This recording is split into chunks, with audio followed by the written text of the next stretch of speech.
There used to be a funny TV show where people were unknowingly being recorded with hidden cameras and people played pranks on them. And the theme song was Smile, you're on candid camera.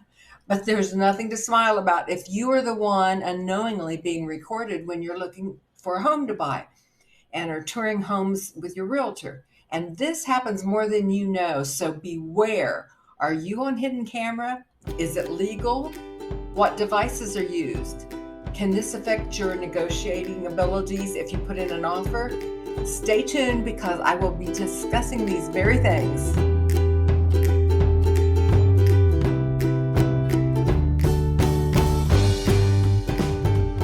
Hi, I'm Brenda Keller, a realtor with Red One Realty in the Dayton, Ohio area. And today my weekly series of informative videos includes the warning to you about hidden cameras, audio and video devices, and other hidden surveillance devices that may be in the homes when your realtor takes you to tour houses.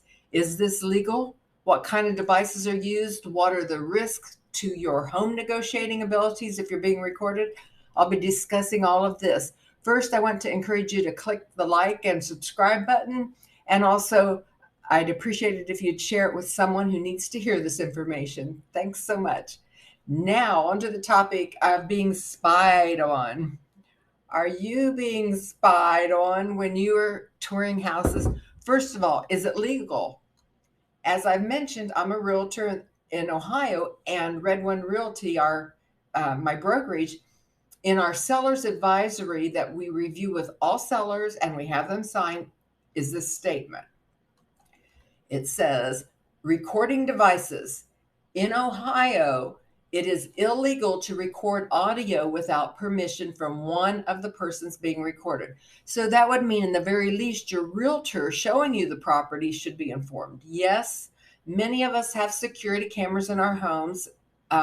What this is saying is that sellers who are going to have these active devices in their home, have them turned on during showings, they need to inform at least the realtor showing the house that there are recording devices that are going to be functioning while they're touring the house.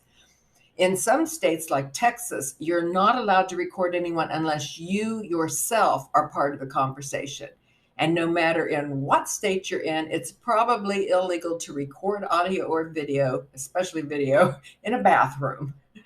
But I would suggest checking your state's board of realtors and or an attorney if you have questions about the legality of audio and video recording or monitoring devices in homes that are being shown to real estate clients.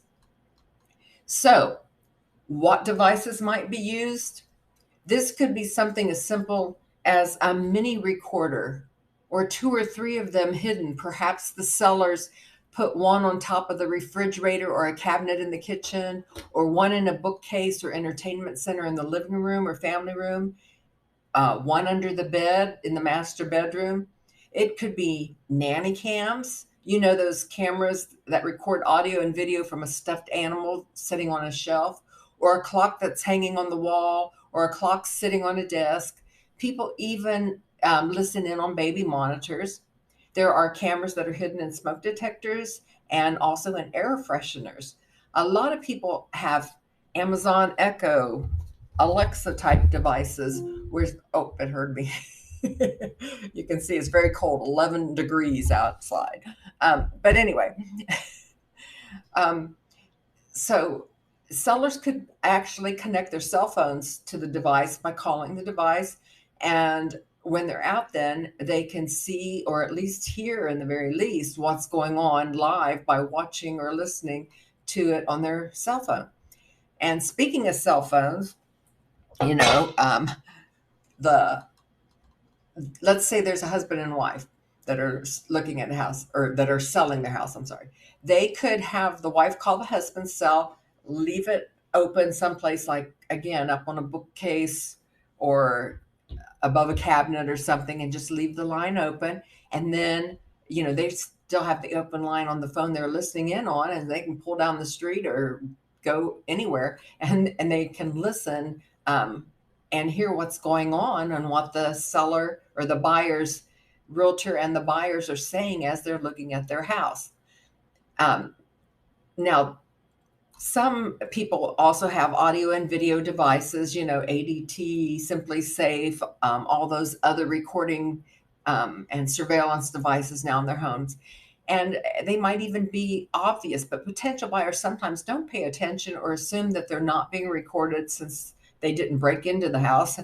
Personally, I won't give you all the details, but I will tell you that I have at least one outdoor device, at least one in the basement, at least one on the main floor. In fact, there's one right above me here in my dining room that seems to be obvious. I'm going to tilt up here the camera. You see that little black thing up there? You see my ugly stump ceilings. We'll talk about those later too. But like I said, it seems to be obvious, but surprisingly, I'm going to move my camera a little better there. Surprisingly, only rarely have any of my family or friends asked what it is. I've never even considered, that somebody, would wonder what it was. I just know, I know it's there, and most of my family and friends now know. But anyway, but I've even considered painting the cameras to match my wall colors, not particularly to hide them from anyone, but just so they wouldn't be such an eyesore. But one example of people touring a home that were being monitored is the story I heard of a seller calling an agent that was showing a house while the realtor and the clients were still in the house and asking, "Hey, why is the patio door still open since you and the clients are back in the house now after seeing the patio area? You're letting in bugs and the air conditioner is on, costing me money." So obviously they were being watched in real time. Now, whether the seller just doesn't know about the rules and the laws regarding hidden surveillance of buyers touring their house, or if they're just unethical, if this is happening and if somebody is secretly monitoring you, if you're the buyer, the question is, how can this affect you if you want to put in an offer on the house? This can have some minor effects or some serious effects on your ability to purchase the house and to purchase it at the right price for you. So let's say you walk in and say, "Oh, this smells strongly of dog and cigarette smoke in here."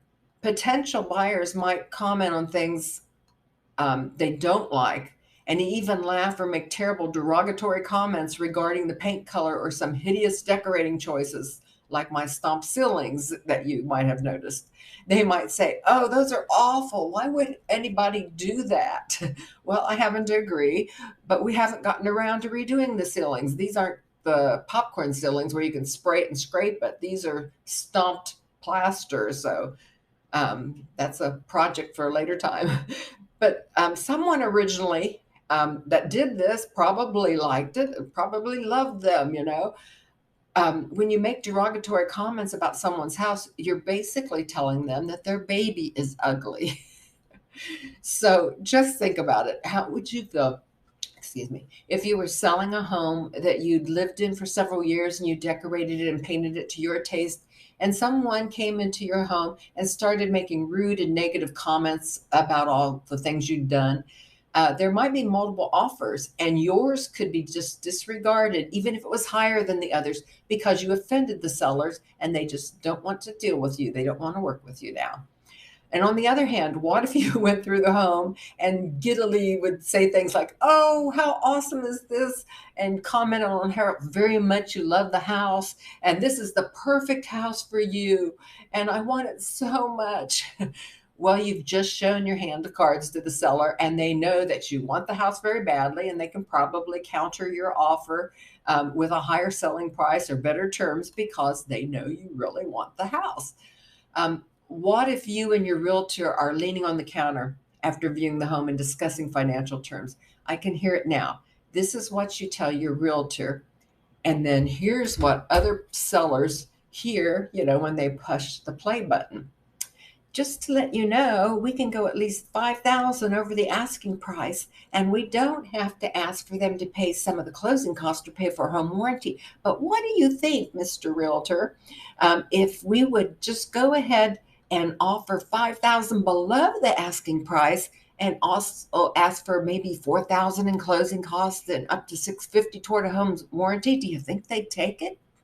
Well, now the sellers know that whatever you ask for, they can come back to you and ask for $5,000 over the asking price because they heard you say you're willing to pay that. And they're going to say no to paying any of your closing costs or money toward a home warranty because they heard you say, we don't have to have that paid for, you know? So beware. I even have heard of this being taped, like a small mini recorder like this, under a break room at a deployment before. I actually saw a picture of it online where they found it. So, you know, don't think it doesn't happen. So the bottom line is every time you tour a house, know that you could be recorded audio and or video, and hold your comments, especially bad comments. And more importantly, hold your comments disclosing how much you love the home, and especially don't discuss how much you're willing to offer and the highest money you're going to pay for the home. Hold these comments until you're out by your car or in the car with your realtor, or you set a time to call the realtor and discuss the house with your realtor when you get home, especially if you plan to make an offer. So remember, hold your comments until you're out of the house and away from all these possible surveillance devices. And the bottom line is to always assume you're being recorded when viewing houses. Remember, smile, you may be on candid camera. So if you liked hearing about this information, don't forget to like the video, click the subscribe button. Until next week when I post another educational video about all things real estate, take care and may God bless you. Goodbye.